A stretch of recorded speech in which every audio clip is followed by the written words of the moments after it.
So when you think of the Cold War, don't picture traditional battlefields. This wasn't a war fought with soldiers charging at each other, but with spies in the shadows and diplomats in really tense backrooms. For 45 years, it was this global struggle of ideas, a conflict that totally shaped the world we live in today. Let's dig into how it all went down. And really, it all boils down to this one huge question. At the end of World War II, the US and the Soviet Union were allies, right? They'd won. So what on earth happened?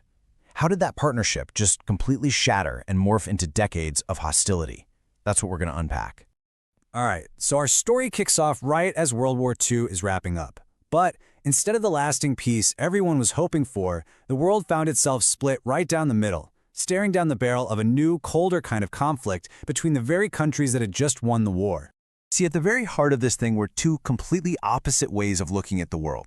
On one side, you have the United States and its allies, all about capitalism, democracy, and individual freedom. And on the other, you had the Soviet Union and the Eastern Bloc, built on communism and total state control. These weren't just simple disagreements. They were worldviews that just could not coexist.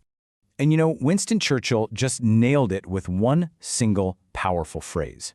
He said an iron curtain had come down. And that wasn't just a clever metaphor. It was the new reality. It was this very real line dividing Europe and the world into two hostile camps. Okay, so this brings us to, honestly, the most terrifying part of the entire Cold War.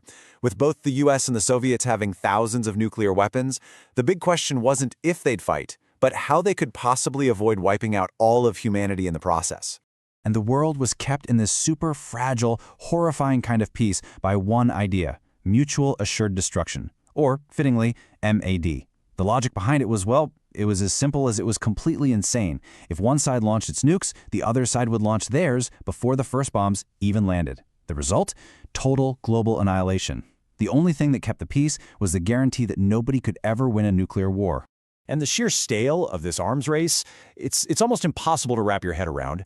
At its peak, there were about 64,000 nuclear warheads in the world. That's enough firepower to destroy the planet many, many times over. So because a direct fight meant, the end of the world, the Cold War was fought indirectly. The entire planet became this giant chessboard, where each superpower was constantly trying to one-up the other, usually with terrible consequences for smaller countries caught in the middle.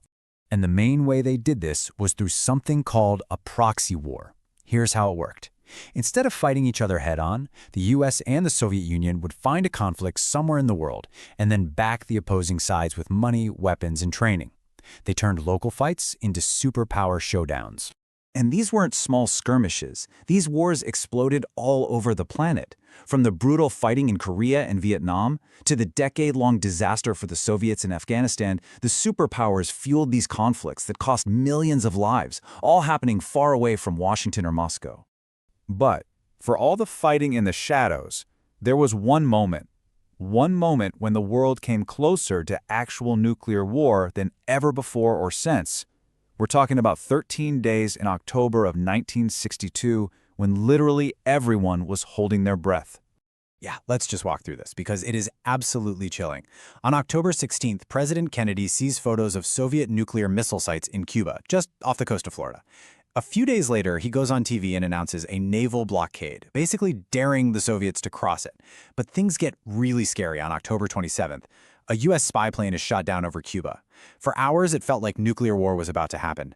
Then, miraculously, the next day, a deal was struck, and the entire world breathed a massive sigh of relief. So, after pulling back from the absolute brink, the Cold War enters its final chapter. The Soviet Union, which for decades had seemed like this unstoppable force, started to show some really deep cracks, and its collapse, when it came, happened way faster than anyone thought possible. So you have to ask, how does a superpower just crumble? Well, it was kind of like a perfect storm. First off, its rigid economy just couldn't keep up with the West. On top of that, the insane cost of the arms race was bankrupting the country. And then the final piece of the puzzle, their new leader, Mikhail Gorbachev, introduced reforms to try and fix the system, but instead he accidentally unleashed a tidal wave of change that nobody could control. And when the end came, man, it came fast. In 1989, people all over the world just stared at their TVs in disbelief as the Berlin Wall came down. It was this incredible symbolic moment. The Iron Curtain was gone. And just 2 years after that, the Soviet Union itself officially just ceased to exist. That whole 45-year struggle, the balance of terror, the global chess game, just like that. It was done. The Cold War was over.